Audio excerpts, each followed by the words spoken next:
السلام عليكم ورحمة الله وبركاته. وياكم عالم الأعشاب. شعرك عكش، شعرك بيردة، شعرك بقرطفة، شعرك مو ناعم نهائيا، شعرك كيرل تريدين تفردينه، جربتي أنواع المنعمات كلها، استخدمتي الكرياتين حرك شعرك ووقع، استخدمتي الزيوت والأصباغ اللي يقولولك إنها تسرح الشعر، كلها كذب.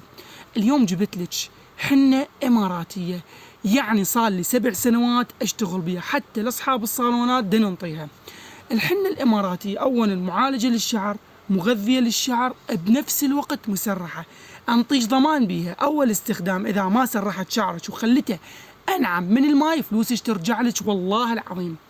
اليوم وفرت لك الحنة الإماراتية أو حنة بغداد الأصلية، تجي فقط بلون واحد، اللون الأسود اللماع، مع تركيبة زيوت خاصة بيها. يعني اليوم وفرت لك حنة هم معالجة وهماتين لتنعيم الشعر الكيرلي والعادي رجالي أو نسائي. اليوم وفرت لك الحنة الإماراتية باللون الأسود، يعني لا حنة شيخة ولا حنة بنت الباشا ولا أي حنة ثانية، تجي مقارنة بسيطة بالحنة الإماراتية. تحياتي لكم عالم الأعشاب.